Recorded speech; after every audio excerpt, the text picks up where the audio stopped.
Alright guys, how's it going? We got the new project here in the driveway. There's the old Surf. Right, 1991 Toyota Landcruiser, factory manual. 1HDT. It came with a few mods already on it, such as the snorkel and a bit of lift and a top end intercooler. But that's not what we're here for today. I am installing some gauges. Some Savage performance gauges, and I thought I would just quickly show you guys what I've done and what can be done if you want to do these yourself. So with the Landcruiser, we got this awesome power outlet right here. Ta-da!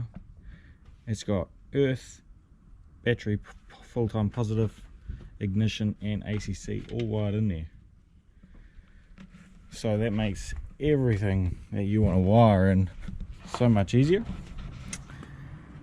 Now, these Savage gauges, this is not where they're mounted, have 4 wires, 4 core for their main wires, minus the sensor. Battery positive, earth, lights to turn into night mode, and ignition to turn them on. 4 wires. So I've got some 4 core here. I got this from the local Super Cheap or JK Electronics. I think that's from JK actually. 4 core, it's red, black, yellow and blue, which is perfect because the Savage gauges are red, black, yellow and white. Alright, so we got, ignore that one, blue wire. This is ignition pin. Red wire, battery full-time positive, that's why it's unplugged. Black wire for our negative, and yellow wire which is hooked into our lights for our nighttime trigger. Alright, we've got that going in through the firewall.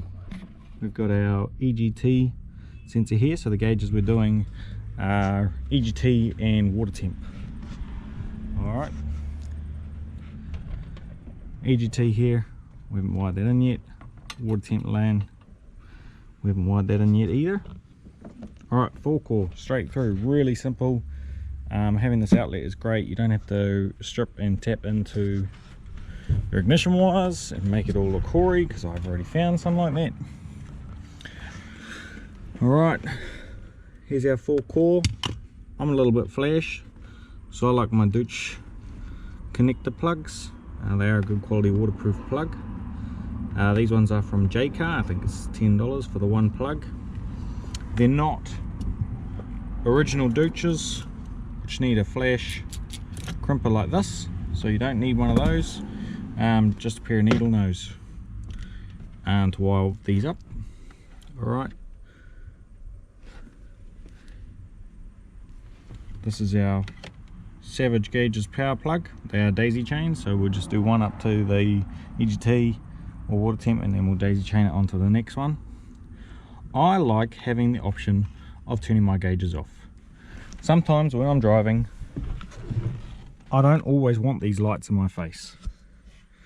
So with my old truck, I did the same. So with this truck, we're going to take a factory demister switch. We're going to paint that over so it's not there. We're going to find the 2 active pins in here. Now what I've done is I've taken that blue wire from the ignition trigger, used some figure 8 dual wire here. A couple of these tiny little pins are fantastic. Now these fit straight onto the pins of the switch.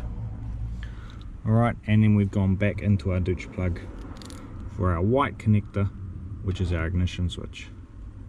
Alright, so the option is when the vehicle's running, by turning this switch off, I can turn the gauges off if I like, which is normally at night time when I'm just driving home from work, so forth. I don't need them in my face.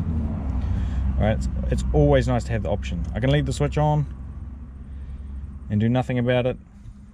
They always turn on when I turn the ignition on. That's what I'm into. So that's how easy it is. Ignore the speaker wires in the background. Right, we got the 4 core in there, the 4 out there, red to red, black to black, yellow to yellow, and white to this black blue wire with our switch on it. This is going to go in here. This is one of our sensors. Our EGT will come through here as well. Drill the hole. We've got a hole and a rubber grommet in here.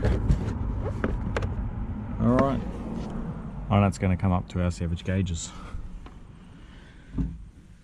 That's as easy as it is. Alright, you guys want to do the same? You can use any custom switch. I really like using my factory switches, so I've got a box full of them. And I've got a spot to put this. Right in there. Simple. Just as a side note, for anyone who wants to tap into their driving lights, alright, really easy.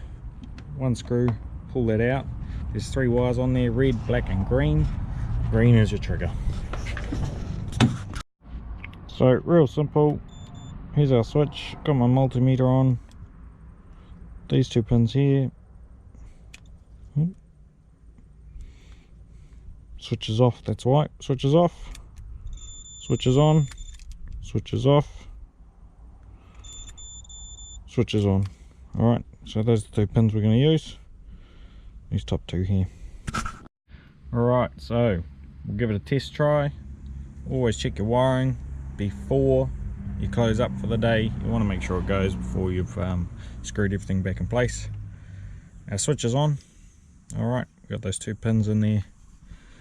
So on ignition, they should start up. Beautiful. And I'm going to turn the lights on. Our night mode comes on, as you can see. I haven't actually set them up yet, so they're both on different colours. In fact, one's just changing. Day mode, current night mode setting, completely changeable on these Savage performance gauges, along with the day mode. And if we take our switch and you get sick of them at night, turn them off. Real simple, guys. Great little setup, and I can't wait to see these perform. Now we can put everything back in place, run our wire through for our switch, and we're away laughing. Rightio guys, so I fucked up my footage. I was supposed to do a little video of me driving to work, and I had the gauges going, and I was having a bit of yarn about it, and the comparison between Savage gauges and Auberins gauges, because those are the 2 I've used. Anyways, took a time-lapse video, which is great. I mean, it looks mean and it's great, just general show of the Savage gauges going. But I missed all the shit I wanted to talk about. So, I wanted to talk about the Savage gauges and the difference between the Auberins and what I like or don't like. Auberins gauges are really good. The reaction time on them is really fast, and they're a really highly accurate gauge with really professional sensors and probes. But what happens is when you're just looking at them and they're a digital gauge, they don't come in an analog version like a needle, is subconsciously you start to see them differently, or you react differently to what's going on your engine or how you may be driving.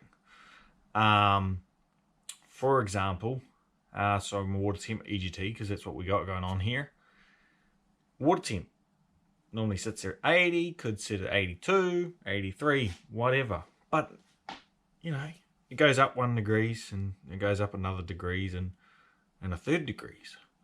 Suddenly you've gone from 83 to 86, and you're thinking, fuck, how am I driving so differently? What's going on? Why is my temp going up so much? There's big fucking digital numbers in your face. You really notice it. And as much as you say, oh, but that's 3 degrees, Eli. Nobody gives a shit about 3 degrees. Put an Auberins gauge in, drive with it for a few weeks, and see how you feel.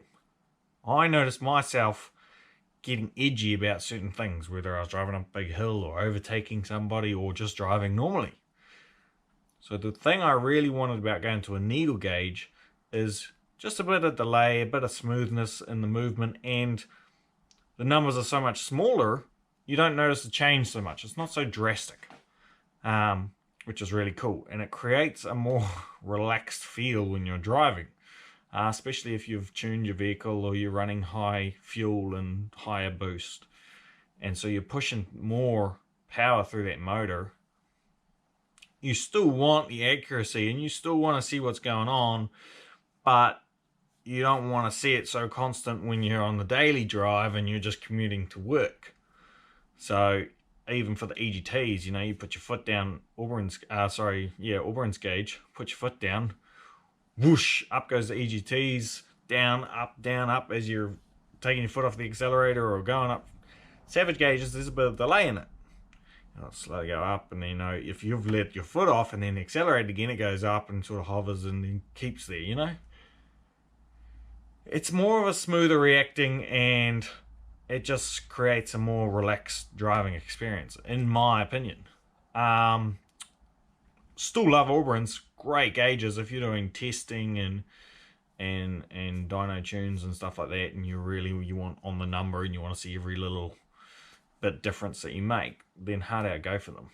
But for the daily driver and the commuter and all that sort of things, so you're not so hardcore, I like the Savage gauges. I like their customizable opening and closing sequences, their colors and all that sort of thing, all the differences you can change. It's great. Although Auberins perhaps a little bit easier to use because the controls are on the front of the gauge. I like the recoil better on the Auberins for your peak and stuff like that. So they both have their pros and cons. I went to Savage because when I changed from 80 degrees to 85 degrees on my commute to work, it's moving like this much on the gauge. I don't see it, I don't care, it doesn't worry me, it doesn't stress me out. Although really, on the 80 series, fuck, that thing stays cold all the time. They have a really good cooling system. It's 80, 80, 80. Even up the hills, 80, 80. Might get to 85. You have to be really pumping it up Napier Taupo to get to 90. So super impressed, really happy with the gauges and happy with our driving. Check out this little time lapse, me going to work, and you can see me and my gauges going strong.